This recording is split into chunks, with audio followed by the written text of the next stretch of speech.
તો મિત્રો તમે જાણતા જ હશો કે હમણાં છે ખોડના ભાવ છે એ વધી ગયા છે મિત્રો. તો મિત્રો આ ખોડના ભાવ છે એ વધવાનું કારણ શું છે અને કેમ વધ્યા છે તો તમને આ વિડીયોમાં હું તમને સમજાવવાનો જ છું. તો મિત્રો જો તમે આ ચેનલ પર પહેલી વાર આવ્યો છો તો ચેનલને સબસ્ક્રાઈબ કરી દેજો અને વિડીયો પસંદ આવે તો વિડીયોને લાઇક કરી દેજો મિત્રો. તો મિત્રો આપણે વાત કરવાના જે ખોડનો ભાવ વધવાનું સટીક કારણ. તો મિત્રો તમે જાણતા જ હશો કે ખોડ છે એ શેરડીમાંથી બને છે મિત્રો.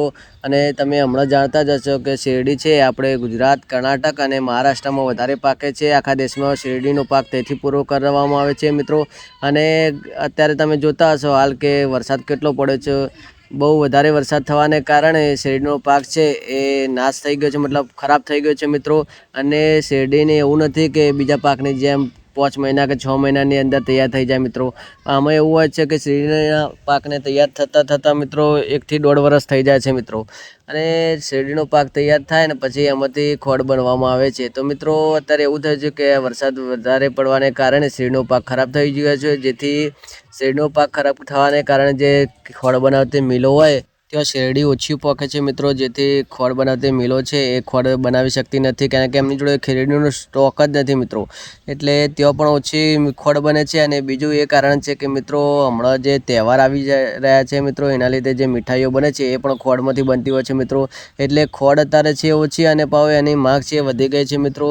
જેથી ખોડનો ભાવ એક એ કારણ છે કે વધી જાય છે. અને બીજું કારણ એ છે કે મિત્રો અત્યારે ખોડમાં એક તમને ખબર હશે શેરડીના પાકમાંથી ઇથેનોલ પણ બનાવવામાં આવે છે, પેટ્રોલ જેવું આવે એ ઇથેનોલ બને છે. પણ ઇથેનોલનું બધું મુખ્ય કારણ છે નહીં, કેમ કે ઇથેનોલ છે એ શેરડીનો પાક જ્યારે શેરડી એમાંથી ખોડ બની જાય શેરડીમાંથી એ પછી જે કાચો માલ પડે ને એમાંથી જ ઇથેનોલ બનાવવામાં છે. તો એનું એ કારણ તો આપણે ગણી શકીએ નહીં.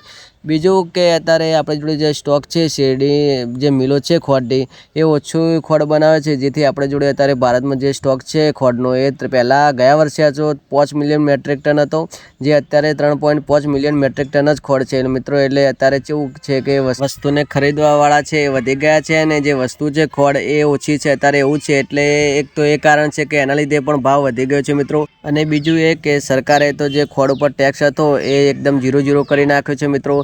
જેથી ખોડનો ભાવ જે વધ્યો છે એ વધારે વધે નહીં અને જે ભાવ વધ્યો છે એ ઓછો થઈ જાય. એના માટે સરકારે તો બહુ કોશિશ કરી છે મિત્રો. અને જે ભાવ હતો જેના પર જે ટેક્સ લગાવ્યો એ ઓછો કરી દીધો મિત્રો.